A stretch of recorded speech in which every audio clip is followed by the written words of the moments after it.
Kalian pasti tahu kalau gue sering banget naik ojol ya kan. Kayak hampir gue kemana-mana tuh selalu ada ojol gitu. Walaupun gue gak punya ayang, tapi selalu ada ojol untuk menemani gue kemanapun gue pergi. Dan itu tuh baru gue sering pakai itu pas gue kuliah.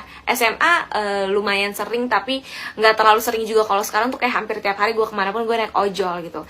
Nah pertama kali gue nyobain naik ojek online itu waktu gue SMP kelas 3. Ini pertama kalinya nih gue mau nyoba nih, karena rata-rata temen gue pada naik ojol gitu kan. Biasanya gue naik angkot, gue coba gitu. Gue pesan nih, harganya memang lebih mahal dibandingkan angkot, cuma ya udahlah, masih oke lah gitu pada saat itu. Yaudah gue pesan, terus gue yang kayak nunggu, ini kenapa lama banget datangnya nih si abang-abang. Terus sambil nunggu abangnya datang, gue meriksa dong uang saku gue. Nah, pas gue periksa kantong gue, uang gue tidak cukup dengan harga ongkosnya. Padahal gue yakin banget uang sisa gue itu masih cukup. Jadi kayaknya tuh gue mikir itu jatuh duit gue. Terus disitu gue panik dong pas gue ngeliat HP, ini ojol udah mau deket banget sekolah gue, SMP gue. Terus ya udah seketika langsung gue cancel.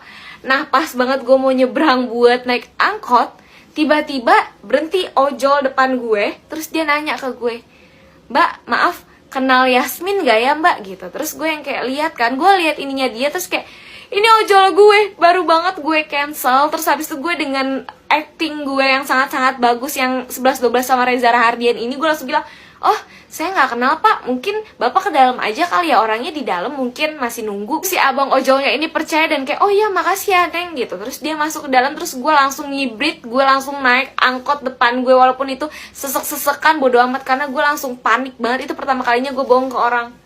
Biasanya bohongnya ke orang tua, nggak bercanda. Dari situ gue kalau mau nge-cancel ojol, selalu gue misalnya kalau gue memutuskan untuk naik angkot, misalnya gue naik angkot dulu baru gue cancel tuh ojol, biar gue gak ketemu sama tuh orang. Karena jujur gue panik banget pas si bapak-bapak itu nanya ke gue, kayak gue agak ketar-ketir, kayak gue mau bilang gak kenal, atau gue mau bilang, atau gue ngaku aja. Gue sempet kayak mikir, itu apa ya, gue ngaku itu gue ya, terus tapi kayak gak jadi gitu, karena gue takut diomelin. Karena temen gue ada yang pernah ketahuan dan gue takut itu kejadian di gue. Jadi dia tuh nge-cancel ojol dia. Nah abis itu dia pesen yang baru. Abis itu datanglah ojol. Dia pikir ini ojol dia yang baru. Ternyata ini adalah ojol dia yang dia cancel tadi.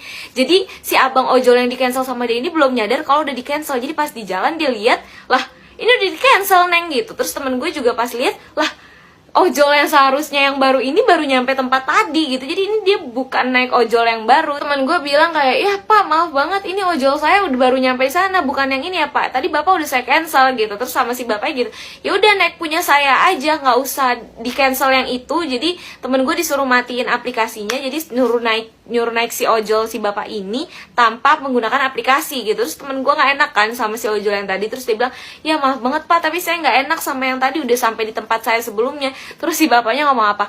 "Ya neng enak-enak aja nge-cancel saya, kok nggak enak sama yang itu," gitu. Terus di situ temen gue karena takut, jadi kayak, "Maaf ya pak, saya mau naik ke sana aja, maaf banget ya pak." Dia langsung turun dan lari. Gue takut kejadian kayak gitu, jadi kayak gue setiap kali mau cancel ojol itu gue harus naik ke tempat yang baru dulu, baru gue mau cancel si ojol gue.